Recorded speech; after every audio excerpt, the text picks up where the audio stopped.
الحمد للہ وکفا والصلاة والسلام علی عباده الذین اصطفى خصوصاً علی افضلہم وخاتم النبیین محمد الامین وعلی آلہ وصحبہ اجمعین اما بعد فقد قال اللہ تبارک وتعالی کما ورد فی سورة الانعام اعوذ باللہ من الشیطان الرجیم بسم اللہ الرحمن الرحیم الحمد للہ الذی خلق السماوات والارض وجعل الظلمات والنور ثم الذین کفروا بربهم یعدلون صدق اللہ العظیم رب اشرح لی صدری ویسر لی امری واحلل عقدۃ من لسانی یفقہوا قولی اللہم ربنا الہمنا رشدنا واعذنا من شرور انفسنا اللہم ارنا الحق حقا وارزقنا اتباعہ وارنا الباطل باطلا وارزقنا اجتنابہ اللہم وفقنا لما تحب وترضى اللہم ارحمنا بالقرآن العظیم واجعلہ لنا اماما ونورا وہدا ورحمہ اللہم ذکرنا منہ ما نسینا وعلمنا منہ ما جہلنا وارزقنا تلاوتہ آناء اللیل وآناء النہار واجعلہ لنا حجتا یا رب العالمین آمین۔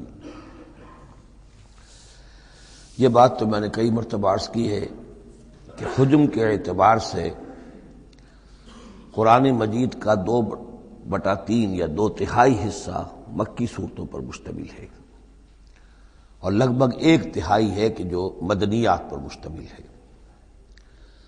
البتہ قرآن حکیم میں مکی اور مدنی صورتوں کے جو 7 گروپ ہیں ان میں سے چونکہ پہلے گروپ کی مکی صورت سورہ فاتحہ ہے، حجم کے اعتبار سے بہت ہی چھوٹی، کل 7 آیات پر مشتمل، اگرچہ معنوی اعتبار سے بہت عظمت کی حامل ہے، بڑی فضیلت کی حامل ہے، تاہم یہ کہ وہ سورہ مبارکہ ایسی ہے کہ وہ مکی مدنی کی تقسیم سے بھی اعلیٰ ہے، عرفہ ہے، بلندتر ہے۔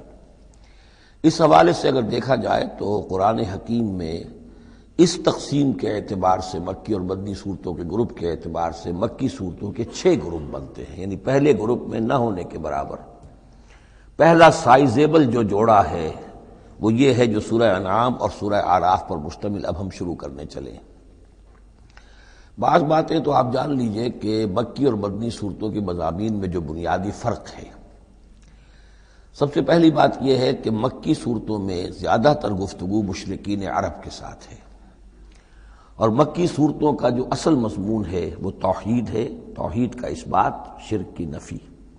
اس کے ساتھ جو دوسرے ایمانیات ہیں، ایمان بالآخرہ، ایمان بالرسالت، جو اس کے ساتھ لازمی جڑے ہوئے ہیں، تو اصل مضمون جو ہے مکی صورتوں کا وہ ایمانیات ہیں، اور اس میں زیادہ تر جو خطاب ہے وہ مشرکین عرب کی طرف ہے، جبکہ مدنی صورتوں میں زیادہ تر خطاب جو ہے یا تو مسلمانوں سے بحیثیت امت مسلمہ ہے۔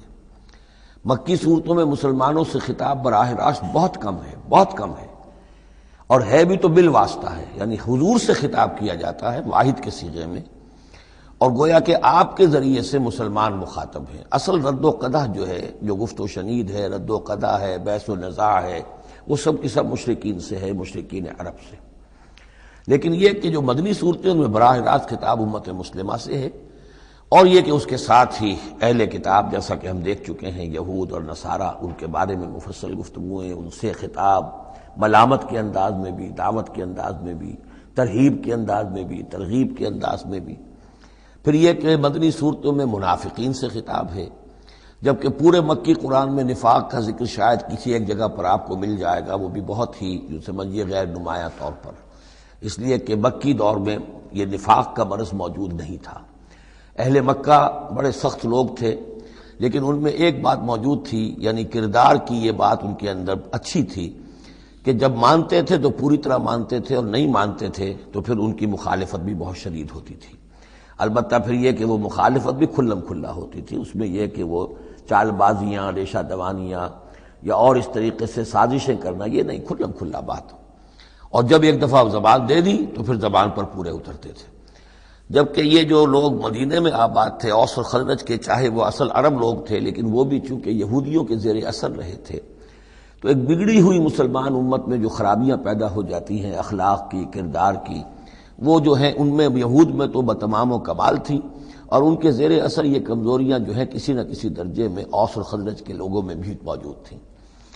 مکی صورتوں کا دوسرا مضمون جو ہے اور مدنی صورتوں کا اس کے تقابل میں وہ یہ ہے کہ مکی صورتوں میں عام اخلاقیات کی بات ہوگی، سچ بولنے کی تاکید ہوگی، جھوٹ بولنے کی مذمت ہوگی، بخل کی مذمت ہوگی، سخاوت کی تعریف کی جائے گی، اطعام مساکین پر زور دیا جائے گا، تنقید ہوگی تو ان لوگوں پر ہوگی جو دولت مند ہونے کے باوجود کٹھور دل ہیں، غریبوں کو کھانا نہیں کھلاتے، یعنی جو بنیادی انسانی اخلاقیات ہیں، بیسک ہیومن مورل کریکٹر۔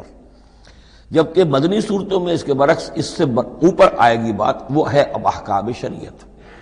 اب یہ جائز ہے، یہ ناجائز ہے، یہ حرام ہے، یہ حلال ہے، یہ تم پر فرض ہے، یہ واجب ہے، یہ تمہیں کرنا ہے۔ تو یہ گویا کہ ایک اور فرق ہے کہ جو ان دونوں کے مابین آپ کو ملے گا۔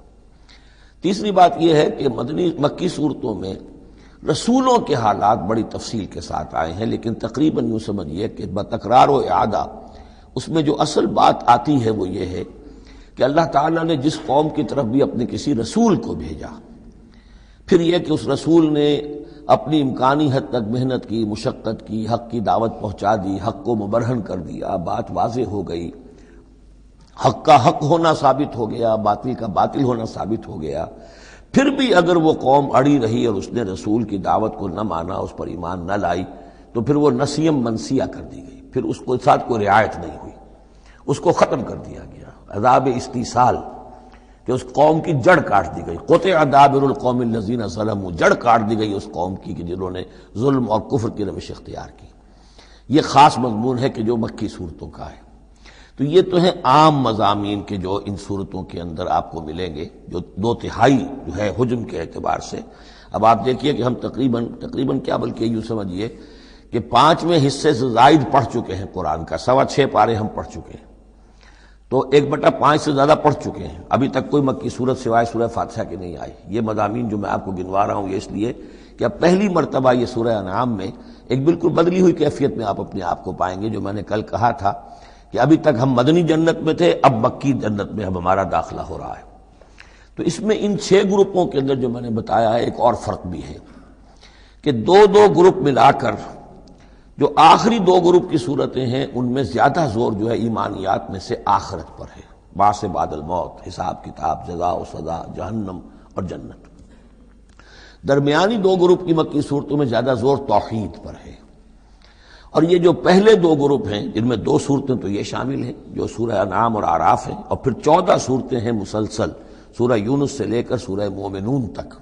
وہ طویل ترین حصہ ہے قرآن مجید کا، مکی قرآن کا، کہ 7 پارے تک مسلسل جو ہے مکی صورتیں چلیں گی۔ ان صورتوں میں زیادہ زور رسالت پر ہے۔ جو بات میں نے ابھی عرض کی تھی کہ رسول کی بات اگر نہ مانی جائے تو پھر قوم تباہ و برباد کر دی جاتی ہے۔ نبی کا یہ معاملہ نہیں ہے۔ نبی کی حیثیت ایسی ہوتی جیسے اولیاء اللہ ہیں، ان کی بات جس نے مان لی اس کو فائدہ ہو گیا، نہیں مانی اس کو نقصان ذاتی طور پر ہو جائے گا، لیکن پوری تباہی اور قوم کی ہلاکت نہیں ہوا کرتی تھی۔ عام اولیاء اللہ اور انبیاء میں فرق یہ ہے کہ عام اولیاء اللہ پر وحی نہیں آتی، انبیاء پر وحی آتی تھی، بس اس سے زیادہ فرق ان کے مقام اور مرتبے میں نہیں ہے۔ لیکن یہ کہ رسول بنا کر جس کو بھیج دیا جائے وہ پھر اللہ تعالیٰ کی عدالت بن جاتا ہے کہ اب تو جو اس کو مانے گا اس کے لیے خیر ہے، جو نہیں مانے گا اس کے لیے پھر ہلاکت ہے۔ تو یہ مضامین ہے۔ باقی یہ کہ مکی صورتوں میں پھر جو جوڑے ملیں گے آپ کو، جیسے یہ جوڑا ہم پڑھ رہے ہیں انعام اعراف، اس کے بارے میں ایک بات میں آپ کو کل بتا چکا ہوں کہ جب بات ہوتی ہے اللہ تعالیٰ کو منوانے کی، اللہ تعالیٰ کی معرفت آپ کو حاصل ہو جائے، تو اس کے 2 راستے قرآن اختیار کرتا ہے۔ ایک التذکیر بآلاء اللہ، یہ وہی لفظ ہے فَبِأَيِّ آلَاءِ رَبِّكُمَا تُكَذِّبَانِ، اللہ کی نعمتیں، اللہ کی صنائی، اللہ کی قدرتیں، اور اس کے حوالے سے تذکیر اور یاد دہانی اور ایمان کے حقائق کو انسان کے جو قلب کے اندر مضمر ہیں لیکن ڈورمنٹ ہیں، سوئے ہوئے ہیں، ان ایکٹیو ہیں، انہیں اجاگر کرنا۔ اور دوسرا حصہ جو ہوتا ہے التذکیر بایام اللہ، جو رسولوں کو جن قوموں کی طرف بھیجا گیا اور ان کی قوموں نے ان کی بات کو ماننے سے انکار کیا، تو جو ان کو نسیہ منسیہ کیا گیا، یہ بڑے بڑے اللہ کے دن ہیں۔ ایک مقام پر قرآن میں ہم خود پڑھیں گے فذکرہم بایام اللہ، اے نبی ان کو ذرا نصیحت کیجئے ایام اللہ کے حوالے سے کہ کیا کچھ بیتا ہے قوم نوح پر اور قوم ہود پر اور قوم صالح پر اور قوم شعیب پر اور قوم لوط پر اور آل فرعون پر، وہ ساری باتیں ان کو بتائیے، مبادا یہ کسی غلط فہمی میں ہو۔ اگر یہ بھی آپ کی بات نہیں مانیں گے اور آپ کی دعوت کو قبول نہیں کریں گے تو ان کا انجام وہی ہوگا۔ تو آپ دیکھیں گے کہ سورہ انعام جو ہے اکثر و بیشتر التذکیر بآلاء اللہ پر مشتمل ہے، اور سورہ اعراف جو ہے وہ التذکیر بایام اللہ پر مشتمل ہے، اور عام طور پر یہی آپ کو تقسیم مکی صورتوں کے جوڑے بننے کے اندر یہ بات نمایاں نظر آئے گی۔ بسم اللہ الرحمن الرحیم، الحمد للہ الذی خلق السماوات والارض وجعل الظلمات والنور۔ کل تعریف اور تمام شکر اس اللہ کے لیے ہے جس نے آسمانوں اور زمین کی تخلیق فرمائی اور بنایا اندھیروں کو اور اجالے کو۔ ایک بات نوٹ کر لیجئے کہ قرآن مجید میں تقریباً 7 پارے کے فصل سے یہ الحمد سے سورت شروع ہوتی ہے۔ سورہ فاتحہ الحمدللہ رب العالمین، اب یہ 7واں پارہ ہے، الحمدللہ الذی خلق السماوات والارض وجعل الظلمات والنور۔ پھر آپ چلیں گے اب 15ویں پارے میں آپ کو ملے گی سورہ کہف، الحمدللہ الذی انزل علی عبدہ الکتاب ولم یجعل لہ عوجا۔ پھر اس کے بعد 23ویں پارے میں 2 صورتیں آئیں گی، سورہ فاطر اور سورہ سبا، یہ دونوں بھی الحمدللہ سے شروع ہوتی ہیں، گویا کہ وہ آخری حصہ بھی اس کے اندر شامل کر دیا گیا۔ تو یہ بڑی صحیح وقفے کے بعد ایک سورت شروع ہوتی ہے اللہ تعالیٰ کی حمد اور تعریف کے حوالے سے۔ خاص طور پر بات نوٹ کرنے کی ہے جعلس، خلق اور جعلہ، آسمان اور زمین چونکہ مادی حقیقتیں ہیں لہذا ان کے لیے لفظ خلق آیا ہے، لیکن نور اور اجالا اور اندھیرا جو ہے یہ در حقیقت اس طرح کی نہیں ہے۔ اندھیرا کس کو کہتے ہیں؟ نور کے نہ ہونے کا نام اندھیرا ہے، یہ اس طرح کی کوئی مادی حقیقت نہیں ہے، اس لیے اس کے لیے لفظ جو ہے جعلہ آیا، بنائے، اس نے ٹھہرا دیے، بنا دیے، نمایاں کر دیے، معلوم ہو گیا کہ یہ اجالا ہے، یہ اندھیرا ہے۔ ثم الذین کفروا بربہم یعدلون، پھر بھی وہ لوگ جو اپنے رب کا کفر کرتے ہیں اس کے برابر کیے دیتے ہیں، یعدلون بہ شرکاءہم، یعنی جن کو انہوں نے شریک سمجھا ہوا ہے، جن کو انہوں نے اللہ کی ذات میں یا صفات میں یا حقوق میں شریک کیا ہے، تو لوگوں کا حال یہ ہے کہ جب کہ آسمانوں اور زمین کا پیدا کرنے والا بھی تنہا اللہ ہے، اور جب کہ ظلمات اور نور کا جو ہے بنانے والا بھی تنہا اللہ ہے، لیکن پھر بھی لوگوں کا حال یہ ہے کہ انہوں نے اللہ کے ساتھ، اپنے رب کے ساتھ کچھ اور ہستیوں کو برابر ٹھہرا دیا ہے۔ مجھے ایک صاحب نے یہ بات کہی ہے کہ یہ سورہ نساء میں جو ہم 2 مرتبہ گزرے ہیں ایک آیت سے، ان اللہ لا یغفر ان یشرک بہ ویغفر ما دون ذلک لمن یشاء، تو یہ بڑی اہم آیت تھی اور آپ نے اس کی طرف توجہ زیادہ نہیں دی۔ یقیناً یہ بڑی اہم آیت ہے، اس میں کوئی شک نہیں کہ اللہ تعالیٰ اسے ہرگز معاف نہیں فرمائے گا کہ اس کے ساتھ شرک کیا جائے۔ البتہ یہ ہے کہ اس سے کم تر جو گناہ ہوں گے جن کو چاہے گا بخش دے گا بغیر توبہ کے، باقی یہ کہ شرک سے بھی انسان تائب ہو جائے تو شرک بھی معاف ہو جائے گا۔ لیکن یہ کہ اس میں ضرورت ہوتی ہے اس بات کی کہ وضاحت کی جائے کہ شرک صرف بت پرستی کا نام نہیں ہے، شرک صرف اس کا نام نہیں کہ کوئی مورتی رکھی ہوئی ہے اور اسے آپ نے سجدہ کیا ہو۔ سمجھنے کی ضرورت یہ ہے کہ شرک کہتے کسے ہیں۔ تو اگرچہ میرا اپنا انداز تو یہ ہے کہ چونکہ مدنی صورتوں کے یہ مرکزی مضامین نہیں ہیں، یہ مضامین تو آئیں گے، اصل میں شرک اور توحید کی حقیقت کھلے گی آگے چل کر مکی صورتوں میں، خاص طور پر حوامیم میں جا کر یہ بات اور کھلے گی۔ توحید عملی کسے کہتے ہیں، توحید نظری کیا ہے، سورہ یاسین اور اسی طریقے سے فاطر اور سورہ سبا، پھر سورہ صاد، یہ جو ایک سلسلہ آئے گا وہ ہے اصل میں کہ جس کی مرکزی جو ہے آیت، وہ صورت جو ہے وہ سورہ یاسین ہے۔ یہ 23 صورتیں بنتی ہیں، 11 ادھر 11 ادھر، اور بیچ میں جو ہے وہ سورہ یاسین ہے، وہ ہے کہ جو اصل میں توحید کا مضمون ہے۔ البتہ یہ بات صحیح ہے کہ شرک ایک ایسی شے ہے کہ جس کے بارے میں ہر موقع پر ہی متنبہ کرنا چاہیے، اور اس معاملے میں چونکہ بعض کاموں سے میں فارغ ہو چکا ہوں اس لیے وہ میری توجہ سے ذرا ہٹ بھی جاتے ہیں۔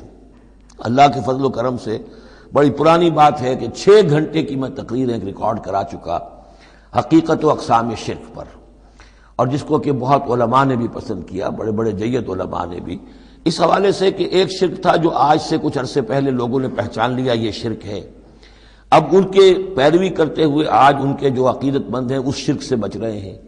لیکن شرک یہ بیماری ہے کہ ہر دور میں بھیس بدل بدل کر آتی ہے۔ اس دور کا شرک کیا ہے، اس کو پہچاننا جو ہے اس کے لیے ذرا زیادہ وسعت نگاہ کی ضرورت ہے، زیادہ گہرائی میں سوچنے کی ضرورت ہے۔ جدید دور کے نظریات و افکار جو ہیں ان کا صحیح مطالعہ ہو، معلوم ہو کہ آج کے دور کا شرک کون سے، ان تازہ خداؤں میں بڑا سب سے وطن ہے۔ اب یہ بات جو ہے ظاہر بات ہے کہ ہمارے سابق علماء جو ہیں ان کے ہاں تو یہ چیز نہیں ملے گی، اس لیے کہ اس انداز میں وطنیت کا نظریہ پہلے دنیا میں تھا ہی نہیں۔ تو اس لیے جو حضرات بھی اس موضوع پر چاہیں تو یہ میرے جو 6 کیسٹ ہیں 1 گھنٹے کے حقیقت و اقسام شرک پر، وہ ضرور ان کی سماعت فرمائیں۔ هو الذی خلقکم من طین ثم قضى اجلا، وہی ہے کہ جس نے تمہیں بنایا ہے گارے سے اور پھر ایک وقت مقرر کر دیا ہے۔ یعنی یہ کہ ہم ہر شخص جو ہے جس کو اللہ نے دنیا میں بھیجا ہے اس کا اس دنیا میں رہنے کا وقت معین ہے، اور ایک خاص اجل جو ہے اس کی اجلاً وہ یہ ہے کہ موت کا وقت معین ہے۔ وہ اجل مسمى عنده، اور ایک اور ہے مقرر وقت اس کے پاس۔ یعنی ایک تو ہے انفرادی موت، جیسے کہ حضور نے فرمایا من مات فقط قامت قیامتہ، ایک اجتماعی موت ہونی ہے اس دنیا کی، وہ اللہ نے خاص چھپا کر اپنے پاس رکھی ہے، جس کا علم کسی اور کو نہیں دیا۔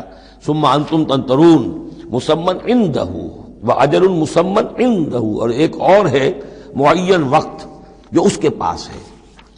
ثم انتم تمترون، لیکن تم شک کرتے ہو۔ وهو اللہ فی السماوات وفی الارض، اور وہی اللہ ہے آسمانوں میں بھی اور زمین میں بھی۔ ایک ہی اللہ ہے، یہ نہیں ہے کہ آسمانوں کا اللہ کوئی اور ہے، زمین کا اللہ کوئی اور ہے۔ ہاں فرشتے ہیں، فرشتوں کے طبقات ہیں، زمین کے فرشتے ہیں، فضا کے فرشتے ہیں، آسمانوں کے فرشتے ہیں، ہر آسمان کے فرشتے ہیں، پھر یہ کہ ملائکہ مقربین ہیں، لیکن ذات باری تعالیٰ تو ایک ہی ہے۔ یعلم سرکم و جہرکم، وہ جانتا ہے تمہارا چھپا بھی اور تمہارا کھلا بھی، ظاہر بھی۔ وَيَعْلَمُ مَا تَكْسِبُونَ، اور وہ جانتا ہے جو کچھ کہ تم کماتے ہو۔ کمانے سے مراد یہی نیکی یا بدی۔ وَمَا تَأْتِيهِم مِّنْ آیَةٍ مِّنْ آیَاتِ رَبِّهِمْ، اور نہیں آتی ان کے پاس کوئی نشانی ان کے رب کی آیات میں سے، إِلَّا كَانُوا عَنْهَا مُعْرِضِينَ، مگر یہ کہ یہ اس سے اعراض ہی کرنے کے عادی ہو چکے ہیں۔ ہم نئی سے نئی صورتیں بھیج رہے ہیں، نئی سے نئی آیتیں نازل کر رہے ہیں، لیکن یہ اعراض پر تلے ہوئے ہیں۔ فَقَدْ كَذَّبُوا بِالْحَقِّ لَمَّا جَاءَهُمْ، تو اب انہوں نے جھٹلا دیا ہے حق کو جبکہ ان کے پاس آ چکا۔ اب یہ قد کذبوا جو ہے اس کا اندازہ کیجیے آپ کہ چونکہ یہ مکی دور کے آخری زمانے کی صورتیں ہیں، تو گویا کہ 12 برس تقریباً ہو چکے ہیں حضور کو دعوت دیتے ہوئے۔ اس حوالے سے ابھی تک جو لوگ اڑے ہوئے ہیں وہ گویا کہ پوری طرح ضد پر، ہٹ پر جو ہے وہ پوری طریقے سے جم چکے ہیں۔ فقد کذبوا، بے شک جھٹلا چکے ہیں ان لوگوں نے، جھٹلا دیا ہے بالحق، حق کو، لما جاءہم، جب کہ ان کے پاس آیا۔ فسوف یاتیہم انباء ما کانوا بہ یستہزئون، تو اب جلد ہی ان کے پاس آ جائے گی حقیقت اور خبر ان چیزوں کی جس کا یہ مذاق اڑایا کرتے تھے۔ یعنی یہ مذاق اڑاتے تھے کہ عذاب عذاب عذاب، دھمکی دیتے ہوئے محمد کو 11 سال ہو گئے، 12 سال ہو گئے، کان پک گئے ہمارے، عذاب آئے گا عذاب آئے گا عذاب آئے گا، کوئی عذاب آیا نہیں، خالی دھونس جماتے ہیں۔ تو اس کا جو استہزاء کرتے تھے، اب عنقریب وہ دور شروع ہو رہا ہے کہ پھر جن چیزوں کا یہ مذاق اڑایا کرتے تھے اس کی حقیقت ان پر کھلنی شروع ہو جائے گی۔ یہ سمجھ لیجئے کہ اس جو گروپ کی 2 صورتیں ہیں، یہ مکیات انعام و اعراف، اس کے بعد سورہ انفال اور سورہ توبہ میں مشرکین مکہ کے لیے عذاب الہی کا بیان ہے، اس لیے کہ عذاب کی پہلی قسط ان پر غزوہ بدر میں آئی ہے، لہذا غزوہ بدر پر مشتمل ہے اس کے حالات پر سورہ انفال، اور ان کے عذاب کی آخری صورت وہ ہے کہ جو سورہ توبہ میں آئی ہے۔ لہذا یہ 2 صورتیں کہ جو مشرکین مکہ یا مشرکین عرب پر اتمام حجت کی صورتیں ہیں، انعام و اعراف، ان کو جمع کر دیا، اور پھر ان پر عذاب الہی کی جو صورتیں ہیں، ایک ابتدائی اور ایک اختتامی شکل کی حامل، ان دونوں کو یکجا کر دیا، تو 2 مکی 2 مدنی کا یہ گروپ بن گیا۔ الم یروا کما اہلکنا من قبلہم من قرن مکناہم فی الارض ما لم نمکن لکم، کیا انہوں نے دیکھا نہیں کہ کتنی ہی ہم نے نسلوں کو اور قوموں کو ہم نے ہلاک کیا جنہیں ہم نے زمین میں تمکن عطا فرمایا تھا جو تمہیں عطا نہیں کیا ہے۔ قوم عاد کتنی زبردست قوم تھی، اسی جزیرہ نما عرب میں آباد تھی، تمہیں اس کے حالات کچھ معلوم ہیں، قصے تمہیں معلوم ہیں۔ قوم سمود کتنی بڑی قوم تھی، جتنا دبدبہ اس کا تھا، جس طرح کہ اس نے اپنے پہاڑ تراش کر اور چٹانیں تراش کر محل بنائے تھے، ذرا تصور کرو اے قریش مکہ، تمہیں تو وہ چیزیں نصیب بھی نہیں ہوئی ہیں۔ تو جب ہم نے انہیں ہلاک کر دیا، وَأَرْسَلْنَا السَّمَاءَ عَلَيْهِم مِّدْرَارًا، اور ہم نے ان پر آسمان بھیجا موسلا دھار، یعنی ان پر خوب بارشیں برسائیں ہم نے، اور بارش ظاہر بات ہے ماہ مبارک کا ہوتا ہے، اس سے زمین کی رویدگی نکلتی ہے۔ وجعلنا الانہار تجری من تحتہم، اور ہم نے دریا بہا دیے، نہریں بہا دیے ان کے دامن میں، ان کے نیچے۔ فَأَهْلَكْنَاهُمْ بِذُنُوبِهِمْ، تو ان کو بھی ہم نے ان کے گناہوں کے پاداش اور اعراض اور کفر کے پاداش میں ہلاک کر دیا۔ تو مطلب یہ ہے کہ پھر تم کس کھیت کی مولی ہو؟ تم کیا سمجھتے ہو کہ تمہارے ساتھ اللہ تعالیٰ کی سنت اور اللہ کا قانون بدل جائے گا؟ وَأَنشَأْنَا مِن بَعْدِهِمْ قَرْنًا آخَرِينَ، اور ہم نے ہر ایک کو ہلاک کرنے کے بعد پھر ایک اور قوم کو اور ایک اور نسل کو اٹھا دیا۔ وَلَوْ نَزَّلْنَا عَلَيْكَ كِتَابًا فِي قِرْطَاسٍ، اب یہ اصل میں اس آیت کو سمجھ لیجیے، آیت نمبر 7 جو ہے یہ اس سورہ مبارکہ کا سب سے بڑا مرکزی مضمون ہے کہ حضور پر آخری دباؤ ڈال دیا تھا قریش نے کہ آپ اگر رسول ہیں اور رسالت اپنی ہم سے بنوانا چاہتے ہیں تو کوئی حصی معجزہ ہمیں دکھائیے، ایسا معجزہ جو اب آپ اپنی آنکھوں سے دیکھیں۔ مردہ کو زندہ کیجئے، آسمان پہ چڑھ کے دکھائیے، مکے میں ابھی کوئی باغ بنا دیجئے، یہاں کوئی چشمہ نیا نکال دیجئے، کوئی سونے چاندی کا محل دکھا دیجئے، آسمان سے اترتے ہوئے کتاب لے کر اترتے ہوئے ہم دیکھیں آپ کو۔ تو یہ ان کی طرف سے تقاضا جو ہے زور پکڑتے پکڑتے پکڑتے، اور یہ آپ دیکھیں کہ مسلسل چلے گا معاملہ۔ اب یہ اللہ تعالیٰ کی طرف سے فیصلہ یہ تھا کہ ہم نے ایسا کوئی معجزہ نہیں دکھانا۔ اب یوں سمجھیں آپ کہ یہ چکی کے 2 پارٹ تھے جن کے درمیان حضور صلی اللہ علیہ وسلم کی ذات آ گئی۔ بظاہر لوگوں پر یہ اثر پڑ رہا ہے کہ بھئی ہمارے جو یہ سردار ہیں قریش کے ٹھیک ہی تو کہہ رہے ہیں، عوام الناس کے اوپر یہ اثر پڑ رہا ہے کہ یہ رسالت کے مدعی ہیں، نبوت کے مدعی ہیں۔ موسیٰ نے کیسے معجزے دکھائے تھے یہ خود بتاتے ہیں، عیسیٰ نے کیسے معجزے دکھائے تھے یہ خود بیان کرتے ہیں، کیا وجہ ہے پھر کیوں نہیں معجزہ دکھاتے؟ تو گویا کہ ان کے لیڈروں نے عوام کی مت مار دی تھی، اور عوام جو ہیں وہ کہہ رہے تھے کہ گویا کہ ان کی حجت محمد پر قائم ہو چکی ہے صلی اللہ علیہ وسلم۔ ادھر اللہ کا فیصلہ یہ ہے کہ ہم نے ایسا معجزہ نہیں دکھانا، جو بھی حق کا طالب ہے قرآن ہم نے نازل کر دیا ہے، یہی معجزہ ہے۔ تو یہ جو ہے رد و قضا اس میں جو ہو رہی ہے، اور اس میں واقعہ یہ ہے کہ کسی جگہ پر تو جا کر انسان کانپ اٹھتا ہے تصور کر کے کہ حضور صلی اللہ علیہ وسلم کی جو جان تھی، جان مبارک آپ کی کس قدر ضیق میں آ چکی تھی۔ ادھر اللہ کا فیصلہ اٹل ہے، ہم نے نہیں دکھانا، ادھر وہ کہہ رہے دکھاؤ، اگر تم ہو واقعی، اگر نبی ہو رسول ہو تو معجزہ کیوں نہیں دکھاتے؟ تو اس کے درمیان گویا کہ ان کے لیے، اور یہ اس کا مرکزی مضمون ہے سورت کا، اور کچھ آگے چل کر جب یہ اپنے کلائمیکس کو پہنچے گا تو واقعہ یہ کہ رونگٹے کھڑے ہو جاتے ہیں۔ فرمایا وَلَوْ نَزَّلْنَا عَلَيْكَ كِتَابًا فِي قِرْطَاسٍ، اگر ہم نے اتار دی ان پر کوئی کتاب جو کہ کاغذوں میں لکھی ہوئی ہے، فَلَمَسُوهُ، اور وہ اسے چھو بھی لیں بِأَيْدِيهِمْ اپنے ہاتھوں سے، لَقَالَ الَّذِينَ كَفَرُوا إِنْ هَذَا إِلَّا سِحْرٌ مُبِينٌ، اس وقت بھی یہ کافر یہی کہیں گے کہ یہ تو کھلا جادو ہے، ہماری آنکھوں پر اثر ہو گیا تھا، ہماری نظر بندی کر دی گئی تھی۔ جس نے نہیں ماننا اس نے نہیں ماننا ہے، البتہ ہوگا کیا، ہم ایسا معجزہ دکھا دیں گے تو مہلت ختم ہو جائے گی، پھر فوراً عذاب آئے گا۔ اس لیے ابھی ہماری رحمت کا تقاضا یہ ہے، ہم انہیں مہلت اور دینا چاہتے ہیں، ابھی اور اس کو دودھ کو بلونا ہے، شاید اس میں سے کچھ اور مکھن بھی نکل آئے، اس لیے ہم معجزہ نہیں دکھا رہے۔ معجزہ دکھائیں گے مہلت ختم ہو جائے گی، عذاب فوراً آ جائے گا۔ وَقَالُوا لَوْلَا أُنزِلَ عَلَيْهِ مَلَكٌ، اور وہ کہتے ہیں کیوں نہیں اترا ان کے اوپر کوئی فرشتہ، اوپر سے کوئی فرشتہ جو ہے پروں سے آتا دیکھتے ہم کہ ہاں آ رہا ہے۔ وَلَوْ أَنزَلْنَا مَلَكًا، اور اگر ہم نے فرشتہ اتار دیا ہوتا، لَقُضِيَ الْأَمْرُ ثُمَّ لَا يُنظَرُونَ، پھر تو فیصلہ ہی چکا دیا جاتا، پھر انہیں کوئی مہلت نہ ملتی۔ یعنی یہ کہ یہ ساری جو آزمائش ہے اس دنیا کی زندگی میں، وہ تو غیب کے پردے کی وجہ سے تو آزمائش ہے، غیب کا پردہ اٹھ جائے امتحان ختم، پھر تو نتیجے کے ڈکلیئر کرنے کا وقت آ جائے گا۔ یہ تو امتحان جو ہے سارا وہ اس غیب ہی کی وجہ سے تو ہے۔ وَلَوْ جَعَلْنَاهُ مَلَكًا لَجَعَلْنَاهُ رَجُلًا، اور اگر ہم اسے فرشتہ بنا کر بھیج بھی دیتے، کسی بجائے محمد کے صلی اللہ علیہ وسلم کسی فرشتے کو نبی بنا کر بھیجتے، تو اسے بھی ہم نے انسان بنا کر بھیجنا تھا، انسانوں کے لیے بھیجنا تھا نا۔ فرشتوں میں بھیجنا ہوتا تو فرشتے بھیجتے، جب انسانوں میں بھیجنا تھا تو انسان ہی کو بھیجنا تھا۔ وَلَلَبَسْنَا عَلَيْهِمْ مَا يَلْبِسُونَ، اور جو اس وقت التباس ان کو ہو رہا ہے وہ التباس اس وقت بھی ہو جاتا، جیسے کہ حدیث جبرائیل جو ہے اس میں ہمیں معلوم ہے، حضرت جبرائیل علیہ السلام ایک انسانی شکل میں آئے تو لوگوں کو کیا پتا چلا کہ یہ جبرائیل ہے، وہ انسانی شکل میں آئے۔ وَلَقَدِ اسْتُهْزِئَ بِرُسُلٍ مِّن قَبْلِكَ، اور اے نبی آپ دل گرفتار نہ ہوں، آپ سے پہلے بھی تو رسولوں کا اسی طریقے سے مذاق اڑایا گیا، یہ صرف آپ پہلی مرتبہ نہیں ہے۔ قُلْ مَا كُنتُ بِدْعًا مِّنَ الرُّسُلِ، اے نبی کہہ دیجئے کہ میں کوئی نیا نویلا رسول نہیں ہوں، مجھ سے پہلے بہت رسول آئے، لیکن یہاں بات اللہ کہہ رہے ہیں وَلَقَدِ اسْتُهْزِئَ بِرُسُلٍ مِّن قَبْلِكَ، اے نبی آپ سے پہلے بھی جو رسول آئے ان کا مذاق اڑایا گیا۔ حضرت نوح کا کیسا کیسا مذاق اڑا ہوگا، 950 برس تک اڑا ہوگا۔ آپ کو تو ابھی 10-11 برس ہوئے ہیں، وہ 950 برس تک ہمارے اس بندے نے جو ہے وہ جھیلا ہے سب کچھ۔ فَحَاقَ بِالَّذِينَ سَخِرُوا مِنْهُمْ مَا كَانُوا بِهِ يَسْتَهْزِئُونَ، بالآخر پھر گھیر لیا ان لوگوں کو کہ جو ہنسی مذاق اڑاتے تھے اسی چیز نے جس کا وہ استہزاء کرتے تھے۔ معاملہ وقت کا ہے، ٹائم فیکٹر کے سوا کچھ نہیں ہے۔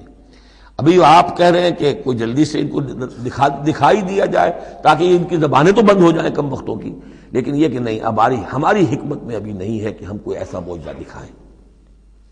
قل سیروا فی الارض ثم انظروا کیف کان عاقبۃ المکذبین، اے نبی ان سے کہیے گھومو پھرو زمین کے اندر اور دیکھو کیا انجام ہوا ہے جھٹلانے والوں کا۔ تمہارے ہی اس جزیرہ نما عرب میں قوم عاد، قوم ثمود کی سب کے سب تھے، اور جب تم جاتے ہو شام کی طرف سفر کرتے ہو، قافلے لے کے جاتے ہو، تو وہاں قوم مدین کے مسکن بھی آتے ہیں، قوم لوط کے شہر بھی آتے ہیں، یہ سب تم دیکھتے ہو۔ قل لمن ما فی السماوات والارض قل للہ، ان سے پوچھئے کس کا ہے جو کچھ کو ہے آسمان اور زمین میں، پھر کہہ دیجئے اللہ کا ہے۔ کتب علی نفسہ الرحمہ، اور یہ اصل میں کہنا کس اعتبار سے ہے کہ مشرکین مکہ بھی یہ مانتے تھے مالک اور خالق اللہ ہے۔ ہمارے معبودوں کا مسئلہ تو یہ ہے کہ ہؤلاء شفعاؤنا عند اللہ، یہ ہماری شفاعت کریں گے اللہ کے پاس۔ وہ یہ تو نہیں کہتے تھے کہ لات اور منات اور عزا نے اور حبل نے دنیا پیدا کی ہے، ایسے قودن نہیں تھے، وہ کہتے تھے اللہ نے پیدا کیا۔ وَلَئِن سَأَلْتَهُم مَّنْ خَلَقَ السَّمَاوَاتِ وَالْأَرْضَ لَيَقُولُنَّ اللَّهُ، اے نبی آپ ان سے پوچھیں گے آسمان و زمین کس نے بنائے، کہیں گے اللہ نے بنائے۔ تو وہ کوئی کائنات کی تخلیق میں اس کے مالک ہونے میں شرک نہیں کرتے تھے۔ شرک ان کا کیا تھا، یہ بڑے چہیتے ہیں، لاڈلے ہیں، اونچے مقام ہے، یہ ہمیں چھڑوا لیں گے، یہ شرک تھا۔ کتب علی نفسہ الرحمہ، اس نے اپنے اوپر رحمت کو لازم کر لیا ہے، یہ کتبہ اللہ نے لکھ لیا ہے، علی نفسہ ہی اپنے اوپر، یعنی یہ لزوم اللہ اپنے اوپر کوئی شے لازم کر لے، ہم کوئی شے اللہ پر خود لازم قرار نہیں دے سکتے۔ کتب علی نفسہ الرحمہ لیجمعنکم الی یوم القیامۃ لا ریب فیہ، وہ لازماً جمع کرے گا تمہیں قیامت کے دن کہ جس میں کوئی شک نہیں ہے۔ والذین خسروا انفسہم فہم لا یؤمنون، تو جو لوگ اپنے آپ کو خسارے میں ڈالنے کا فیصلہ کر چکے ہیں وہ ایمان نہیں لائیں گے۔ یہاں ایک نقطہ ہے، ذرا غور کرنے کی بات ہے کہ یہ رحمت کا اظہار کیسے ہوا۔ کتب علی نفسہ الرحمہ لیجمعنکم الی یوم القیامہ، قیامت کے دن تو مار پڑے گی، سزا پڑے گی، سختیاں ہوں گی۔ اہل ایمان کے لیے یہ رحمت کا ظہور ہوگا، یہاں رخ ہے اہل ایمان کے لیے، انبیاء و رسل کے لیے، صدیقین اور شہداء کے لیے، صالحین کے لیے۔ تم جو کچھ جھیل رہے ہو، جو مصیبتیں برداشت کر رہے ہو، جو اس وقت تمہیں تنگی ہو رہی ہے، تمہارے لیے اللہ تعالیٰ کی رحمت کا وہ وقت آ کر رہے گا، تمہاری ان ساری خدمات کا بھرپور صلہ ملے گا، تمہاری ان ساری سرفروشیوں کے لیے اللہ تعالیٰ کی طرف سے قدر افزائی کا اعلان ہوگا۔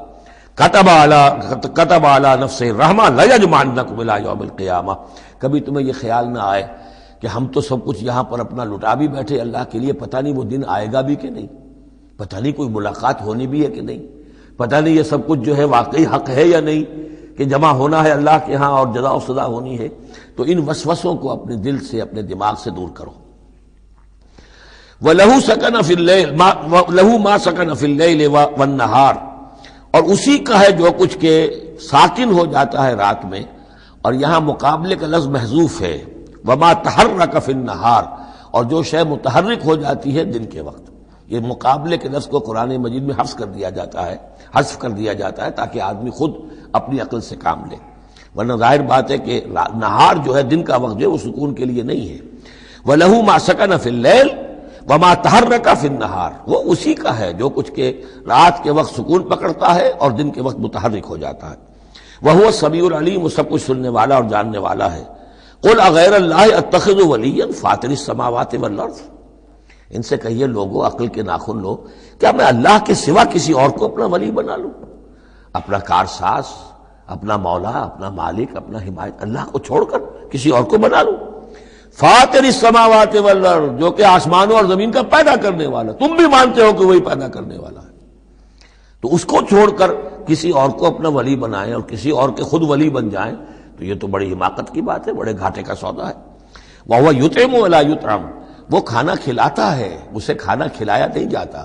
تم تو بتوں کے سامنے تو رکھتے ہو، چڑھاوے اور حلوے مانڈے پیش کرتے ہو، اللہ کو تو کوئی ضرورت نہیں، وہ تو کھلاتا ہے تمہیں، وہ رازق ہے۔ قُلْ إِنِّي أُمِرْتُ أَنْ أَكُونَ أَوَّلَ مَنْ أَسْلَمَ، کہہ دیجئے اے نبی ڈنکے کی چوٹ، مجھے تو حکم ہوا ہے کہ سب سے پہلا فرما بردار میں خود بنوں۔ وَلَا تَكُونَنَّ مِنَ الْمُشْرِكِينَ، اور دیکھو تم ہرگز نہ ہو مشرکین کے اندر، مشرکین میں سے۔ قُلْ إِنِّي أَخَافُ إِنْ عَصَيْتُ رَبِّي عَذَابَ يَوْمٍ عَظِيمٍ، کہہ دیجئے کہ خود مجھے اندیشہ ہے اگر میں اپنے پروردگار کی نافرمانی کروں تو بڑے دن کے عذاب کا۔ میں بھی مستثنا نہیں ہوں، میں بھی اللہ کا بندہ ہوں۔ جیسے آپ کو میں کہہ رہا ہوں کہ اللہ کی بندگی کرو، ایسے ہی مجھے بھی اللہ کی بندگی کرنی ہے۔ جیسے تم سے کہہ رہا ہوں کہ اللہ کی فرما برداری کرو، ویسے مجھے بھی کرنی ہے۔ اور جیسے تمہیں بتا رہا ہوں کہ اگر نافرمانی کرو گے تو پکڑے جاؤ گے، ایسے ہی میں بھی اگر بالفرض نافرمانی کروں گا تو مجھے بھی اندیشہ ہے۔ یہ بہت اہم آیات ہیں، ان کو سمجھنا چاہیے۔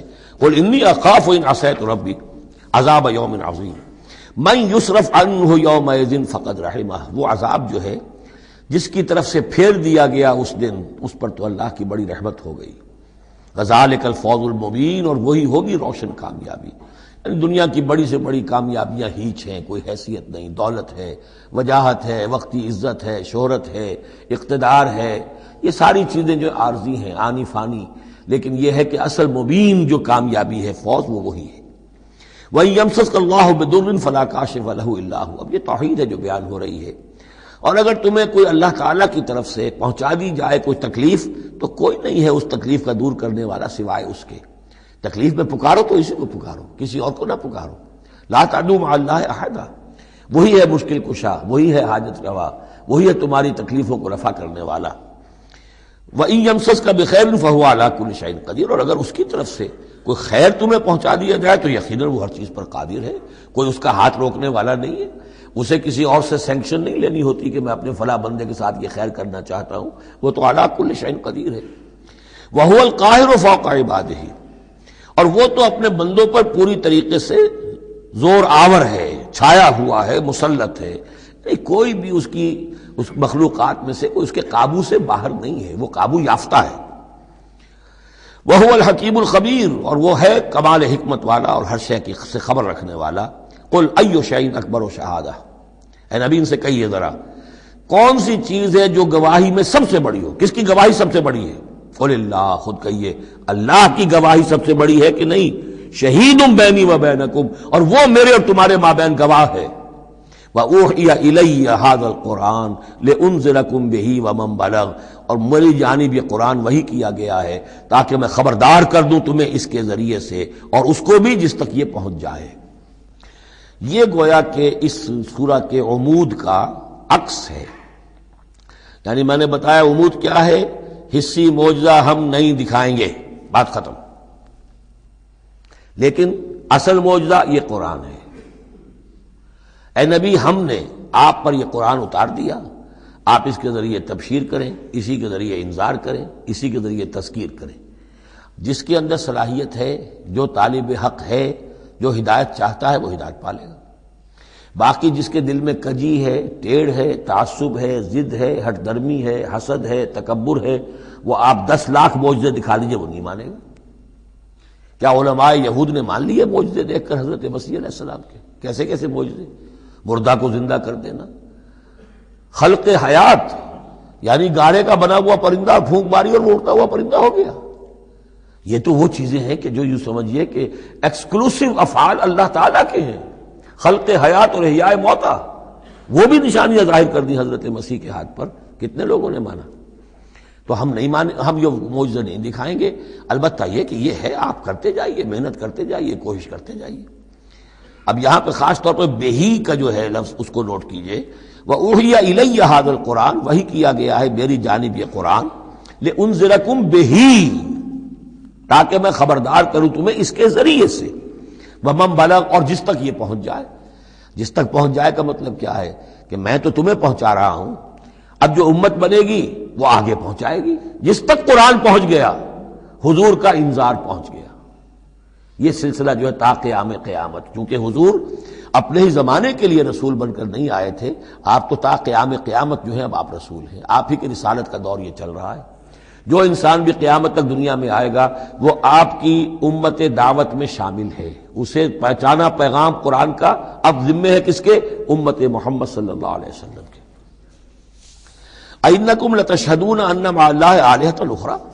اب دیکھیے یہ ہے وہ جو میں نے ابتدا میں بھی عرض کیا تھا تعارف میں، بعض اوقات جو ہے بڑے سرچنگ کویسچنز ہوتے ہیں، کیا واقعی تمہارا یہ کہنا ہے؟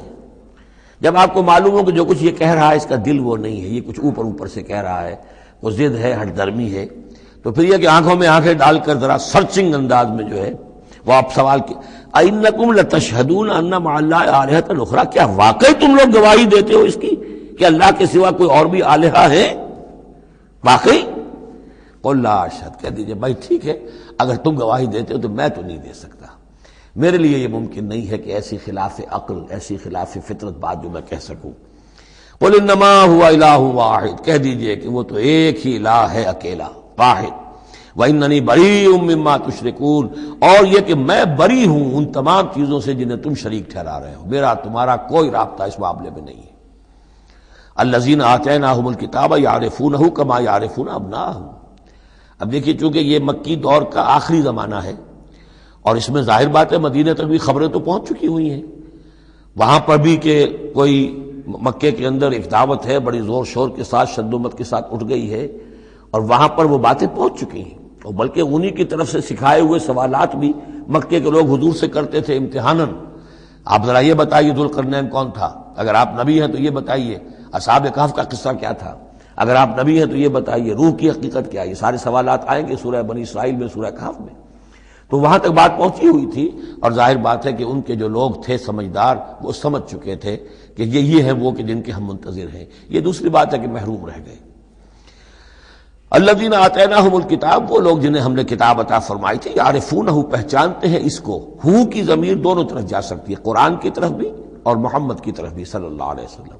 باقی یہ میں واضح کر چکا ہوں، قرآن اور محمد مل کر ہی بینہ بنتے ہیں، یہ ایک ہی شے ہے، ایک ہی حقیقت ہے۔